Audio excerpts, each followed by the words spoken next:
Yes, sir. Today we have WWE Defining Moments Hulk Hogan. Now, this is the first Hulk Hogan released in the Mattel line. Very anticipated figure. A lot of people were waiting for this one because they knew that this was going to be the start of probably many other Hulk Hogan figures. And that's already started. I mean, I think we have like 4 already. And this is the first one, obviously based on his early appearances from like way back in the day, in the 80s. It's got the old school title to prove it, the old shirt, all that kind of stuff. So let's get this guy open. We'll take a look. So here he is. Add a package, Defining Moments, Hulk Hogan. I got this one at Toys R Us for about $24.99, I think it was.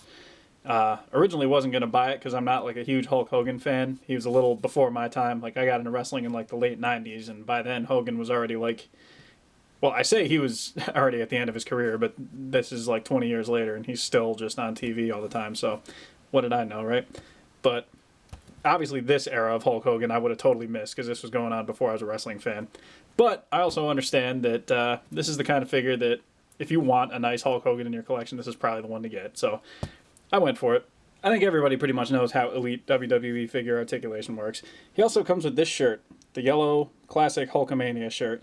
And it lines up pretty nicely when you've got the front, I would say connected, but it doesn't actually connect. It just kind of like rests together like that. When it's on the figure, it actually does stay shut too. It's to simulate the ripping off of the shirt that Hogan always used to do. And on the back, it has like the slits across because it was torn. But I kind of like how they did this. I think the old Jakks version did it with a Velcro strip in the front, so it could actually like tear, but it would stay shut. It would stay fastened. Honestly, I don't prefer either one. I think they're both pretty good for what they are. He also comes with this headband. Hulkamania says right on there. It's slightly off center. Like the knot doesn't hang like in the back of his head, or it doesn't like disappear into his hair or anything like that. It's off like almost like his left temple. So I'll show you that when it's on the figure.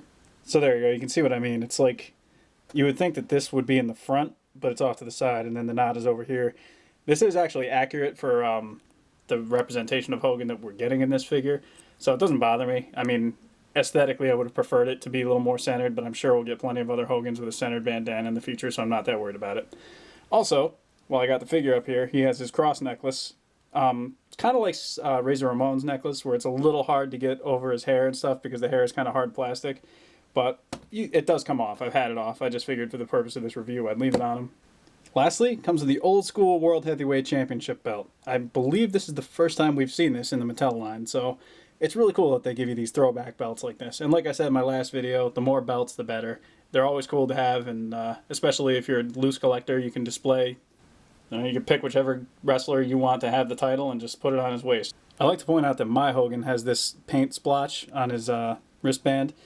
It's something that I can easily fix with a little nail polish remover or whatever, but just be on the lookout for stuff like this. I mean, no toy company is perfect, so there's occasionally going to be like small defects like this. But overall, that's really the only paint issue that my figure has, so I'm pretty happy about that. Also, you'll notice the knee pads are two-tone. It's kind of got a darker red in the front and like a brighter red in the back of it. I'm not sure if that's accurate or not. Like I said, I wasn't a Hogan fan in those days, so I honestly couldn't tell you. But I think it looks nice either way. I will say also the one minor thing that I've noticed is when you take out the bandana, there's a little space in between his hair and his like actual face. Obviously, that's where the bandana would slide in, so it would stay in place once you got it in there. This isn't the first figure who has something like this. Edge and Christian both have the same thing, where if you take their sunglasses out, they, they have this little space over on the side where it kind of looks a little awkward when the accessory is not in there. Not a huge deal, but just be aware that that's something that this figure has. As always, Mattel WWE fans know the scale is usually pretty good with these figures. So here's Brock Lesnar, another bigger, bulkier dude. You can see that they don't share the same body. Brock is a little bit thicker around the waist and the chest, which is, I think, pretty accurate. But I think they have the same arms, which is perfect because Hogan was really big in those days. So seeing that they had those kind of parts, similarities, it makes a lot of sense. And then height-wise, Brock and Hogan stand... Well, Brock's a little shorter than Hogan, which I also believe is accurate. But yeah, I think out of my personal collection, Brock Lesnar might be the guy who I have that's most similarly scaled with Hogan. If you want to go back with somebody who's from Hogan's time frame, here's the Big Boss Man. Now, obviously, the Boss Man was a bigger, heftier guy in those days. I mean, he did trim down later on in the Attitude Era, but during this time, he was a really big, heavy dude. And he matches up with Hogan great, in my opinion. About the right height. right size. These two look really good together. Lastly, here's what he looks like next to one of the more smaller / average size figures. We got Shawn Michaels here. This is my custom that I showed in this video. You'll see that he's smaller than Hogan, as well he should be. Thinner, a little leaner, whereas Hogan is bigger and bulkier. And I think it works. You know, Shawn Michaels is not a huge guy like Hogan. I mean, he's not a small guy, but obviously he's not the size of a guy like Hogan. But overall, yeah, Mattel, once again, doing good things with the scaling and the overall proportions of their figures. So, good on them.